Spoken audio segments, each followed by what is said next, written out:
You're welcome back to the morning show here on Arise News. The abduction and quick release of a monarch in Zamfara State during the week, along with a mass protest by Kaura Namuda villagers over relentless killings and kidnappings, again expose how insecurity in Nigeria's northwest remains unchecked despite years of military action and government promises. From bandits wrongly accusing the monarch of aiding an airstrike to communities selling off farms to pay ransoms, the picture is the same. Lives constantly at risk, infrastructure unsafe, and public trust eroding. Traditional responses, including troop deployments, peace talks, and ransom bans, have done little to break the cycle.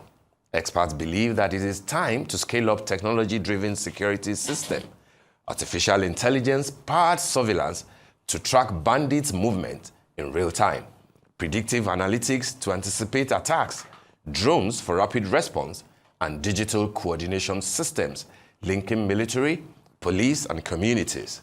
Without this shift, they say Nigeria risks staying locked in a costly reactive fight that leaves criminals steps ahead and citizens unprotected. Joining us this morning for insights into how technology can be deployed in the fight against insecurity in Nigeria is a security technologist and CEO, Lead Integrated Security Solutions, Ifeanyi Obanali.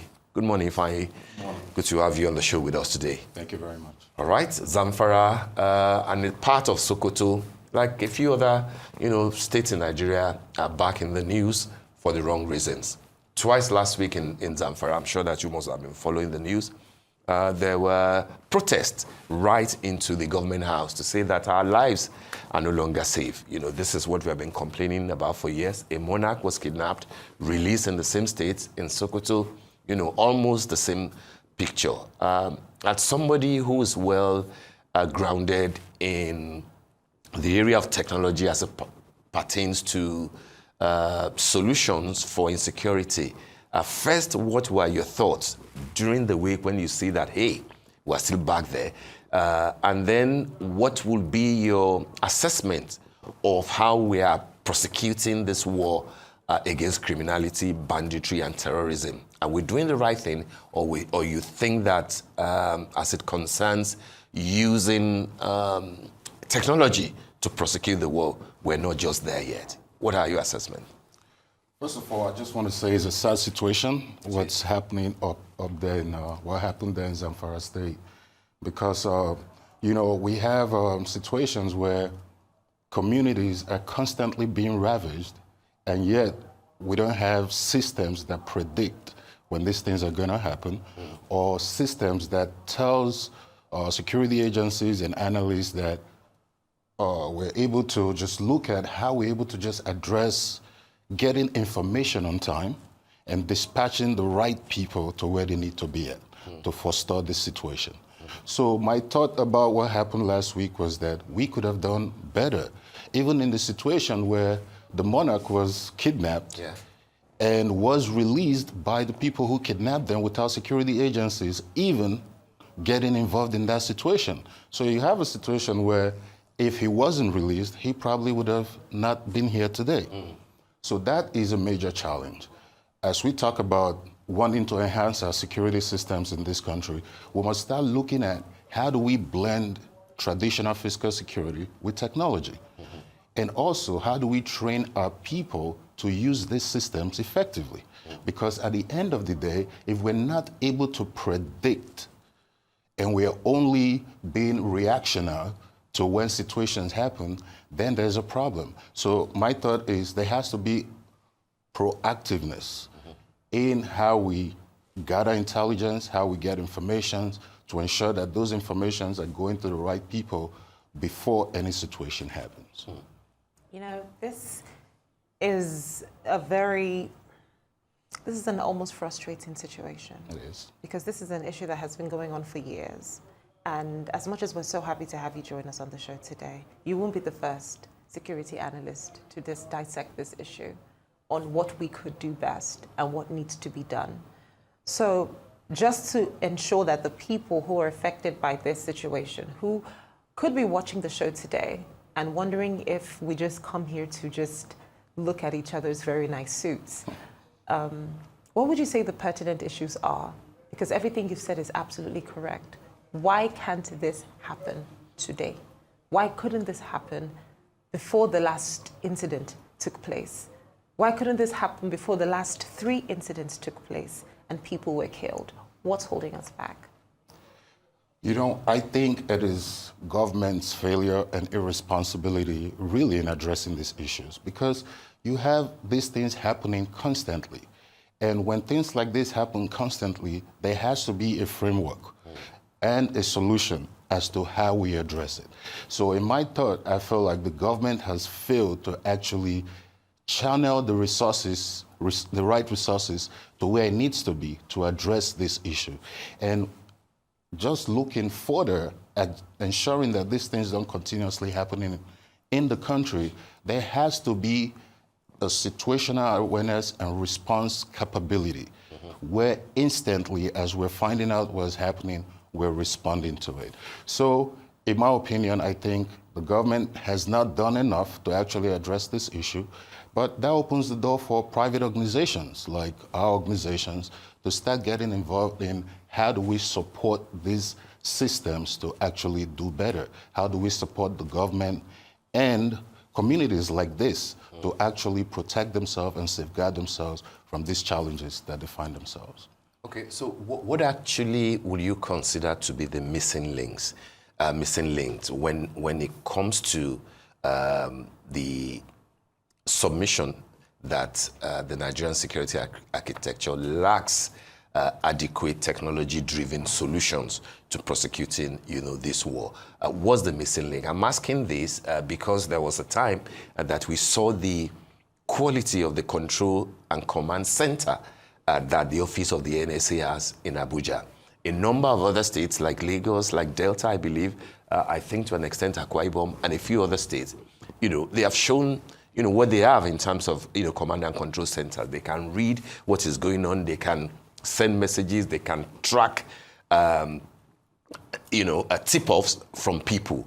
But then when it comes to what we have witnessed consistently around the Benue Plateau area, what we have witnessed consistently around Borno, Yobe states, and now specifically in Zamfara and to an extent in Sokoto, what do you think that they are not doing? Is it about like America is using drone system to take out known terrorists? We have been hearing of Bello Turji forever. We don't know whether it's just a decoy to say that anything that any atrocity that they carry out there, they will attribute it to Bello Turji, or there is actually an individual terrorist called Bello Turji that we just don't know how to take him out. So what is the missing link? What are we not deploying that you think people like your good selves can bring on board in partnering with the security agencies? The missing link is really building synergy between all the law enforcement agencies. Okay. I believe that these agencies don't communicate effectively amongst themselves. Also, they lack the right equipment to be able to actually be able to gather intelligence and information that helps them do their job effectively. Like you just mentioned the drone system, right? This is an effective system that can be used even in Zamfara State. The government, seeing what has happened in Zamfara State or even in the Benue Plateau area all these years, could have had a system where you deploy drones just to monitor those areas and gather actionable intelligence of what's happening. But also, in our business, recently we just had a partnership with a company called Tema Radar, and Tema Radar has a radar system that scans over 300 feet of any location, right? Now this... Tema Radar is where, in Nigeria? No, well, we just partnered with... them. Right, yeah, we okay. partnered with Tema Radar, and we're going to be bringing the systems to Nigeria as well. But this radar helps track situations wherever they happen, predicts what's going to happen. How will it work? So it works by really, we can place them in areas around the regions, right? Areas around the region where security analysts can key into what information they're getting there. Again, these are codes and algorithms that tells you, predicts, this might happen because we saw somebody with guns or some group of people marching towards a particular area. Now, this system captures that even before they get close to the targets and inform security agencies of what they need to, like what's happening for them to be able to take action. So what does the radar capture? Video or audio visuals in general? So the radar captures heat. It's thermal. Okay. It captures heat. So anything heat around its radius, it captures it. But then it tells you exactly what is a target and what is not a target. Again, you're going to have like animals running around. The radar is going to pick them, but it's going to tell you that's not a target because it's just an animal.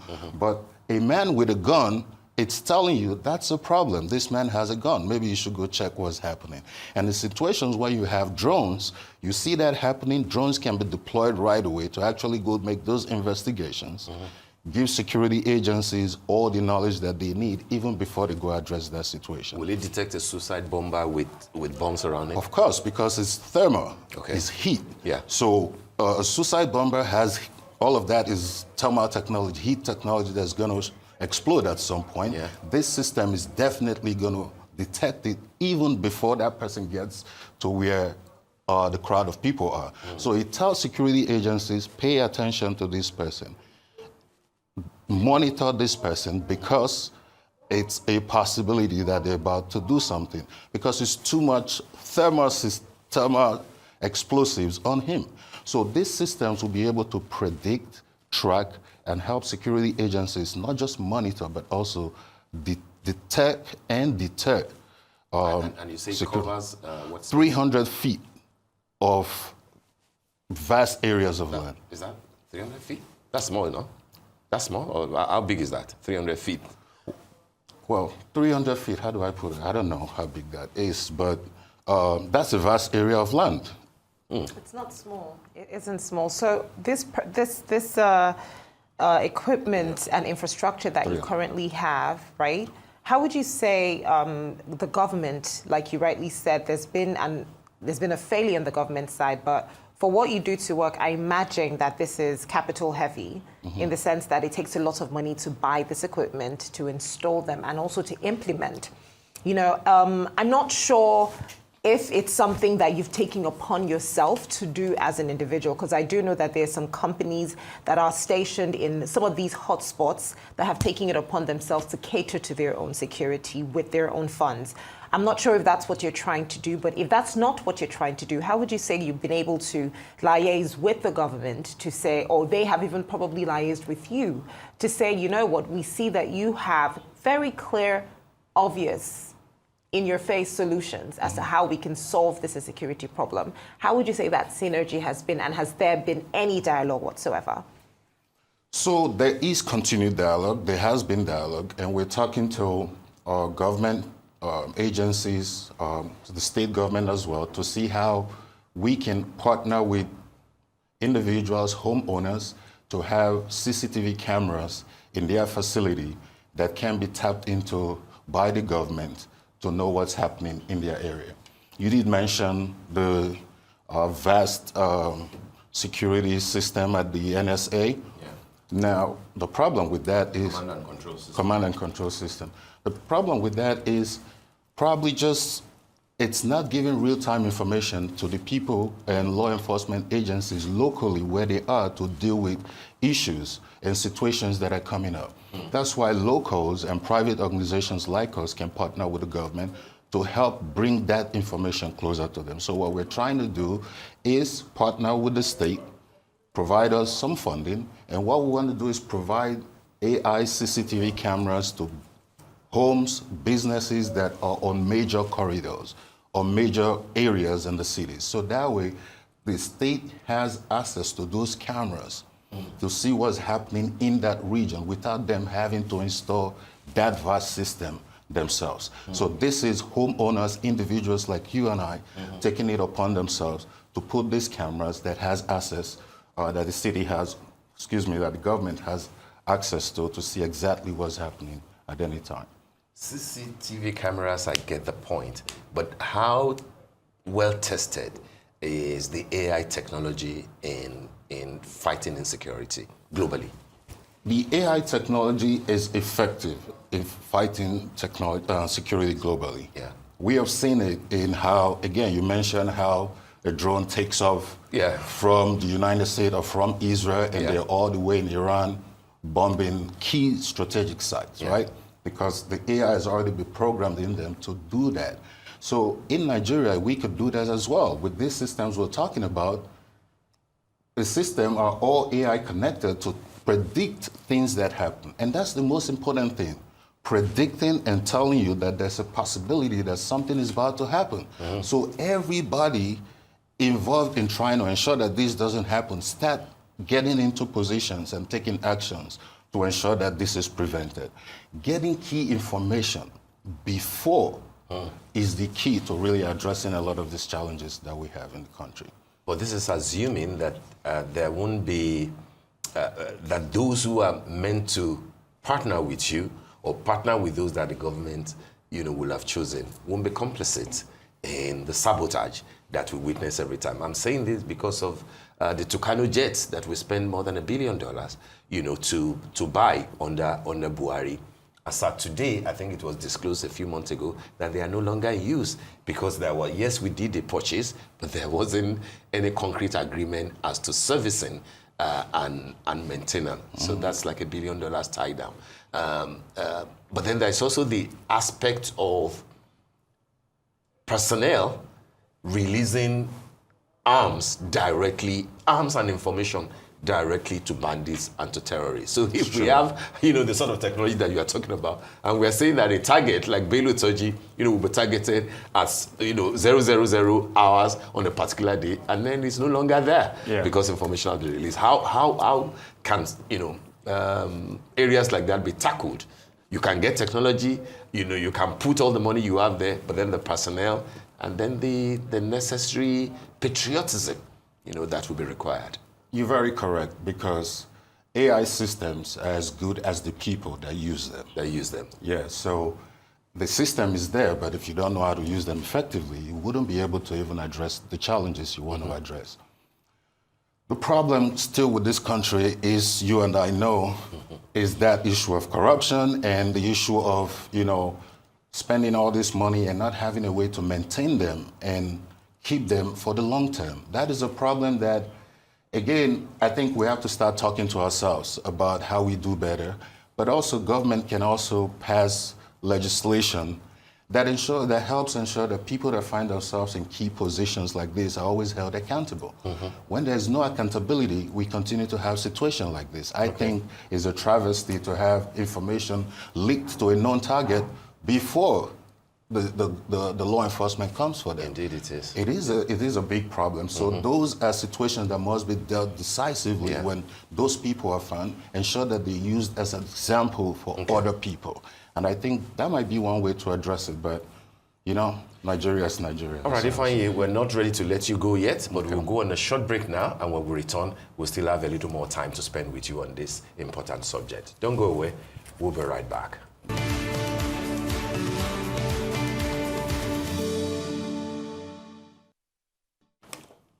Good to have you back to the morning show here on Arise News. We're still on with Ifeanyi Obanali, who's a security expert. So Ifeanyi, we're still talking about what will be required, but now in specific terms, I know that you have connections with the US, you're actually based there. What do you think, which steps do you think are necessary for private sector like your good self who are into technology-driven solutions to tackle insecurity? What step do you think needs to be taken? Will you be talking to the office of the NSA, state governors, who claim, by the way, that they are not chief security officers of the state because they have no control whatsoever over commissioners, over military, over security apparatuses? What should be the steps that are necessary to take us to the desired goal? So I think the steps that are necessary is we must continue to find ways to partner with government. That is one. Because in order to sustainably achieve security goals, the government must be involved, irrespective of maybe what the state governor says. But it is the responsibility of every nation or every state to ensure the security of their people. So the first step is to ensure partnerships with the government. The second step, I think, is to start ensuring that we are training people and keeping them in positions where they're training other people to take up after them. Yeah. We have situations in this country where, imagine Sowore was talking about the IGP the other day being an illegal IGP, having stayed in office past this time, right? Those are challenges, right, of bringing fresh ideas into the debate as to how we move forward. So again, people in position must understand that we must start prepping the next generation to actually get involved, fill in their shoes. And generation that thinks ahead, that are more exposed to all of these resources and technology that can ultimately attract them back to the country. A third thing I think is also that we in this nation must not start talking about how do we really better our country? Because for all we talk about, it's really us citizens that is the problem to how we address these challenges. So when we look at all these killings and all of these tragedies happening, we need to start asking ourselves, how do we individually become part of the solution, right? And I think those are steps that must be taken to start getting this conversation in the right direction. Now, you spoke rightly about training people. How would you assess our current manpower in terms of their readiness to handle a lot of the technology that you have spoken about? Do you think that these technologies are conscious in the training sessions or training curriculums that we currently have, if you're privy to that information? Yeah, so I think a lot of the training curriculums are outdated and needs to be updated, right, to recent security trends, recent security challenges, and recent security issues happening around the world. So in our discussions with government and other stakeholders, we make it clear to them that at the end of the day, this is a responsibility that is not just for one person. Everybody has to be involved in the process, right? So in answering your question specifically, I would say the best way we have done it so far is really ensure that we start opening, start spreading our tentacles everywhere, and ensuring that we're trying to get the right feedback from the government as to how we get involved in them. Also, training is a major challenge for our security agencies as well.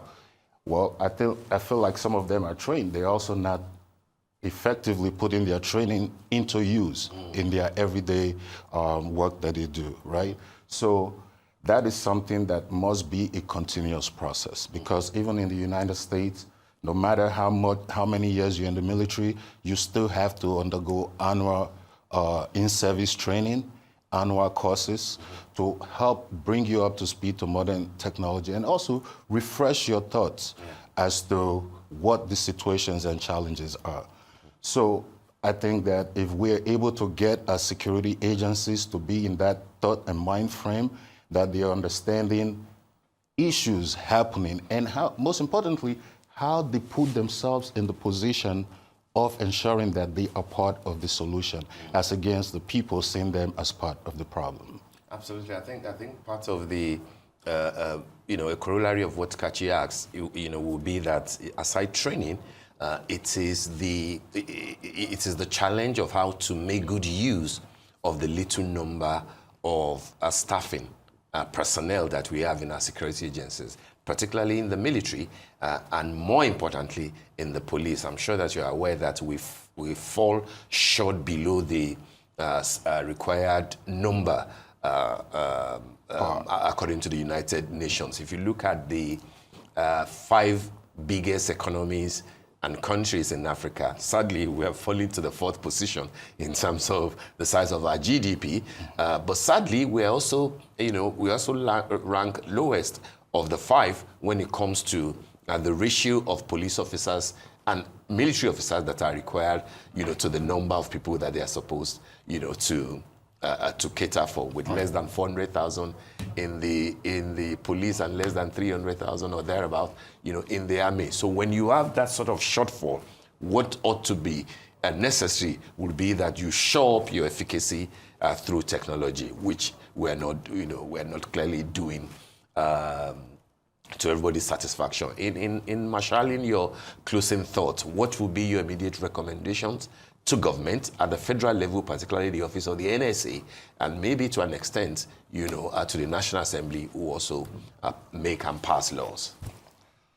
All around the world, I think for your security systems and agencies to be effective, they need to be catered for. They need to be paid adequately. They need to be provided the benefits that inspires them to go to work and provide security support for the people. So in my closing thought, I would say if we must really get towards a point of getting technology and AI to be part of how we address security issues, like I said before, these systems are as good as the people that use them. So we need to ensure that government needs to ensure that if we're looking at all this technology, we are training people the right way, and we're incentivizing and also compensating them well so that they see their job as something that is very important. And when they go do their job, they're not trying to cut any corners because they feel like this job is important and they don't want to lose it, right?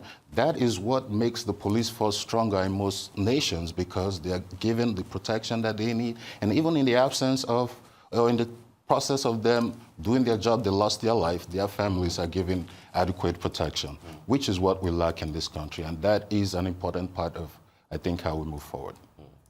All right, well, I have to say a big thank you to you for your thoughts on this very, very pertinent conversation. Thank you so much for sharing.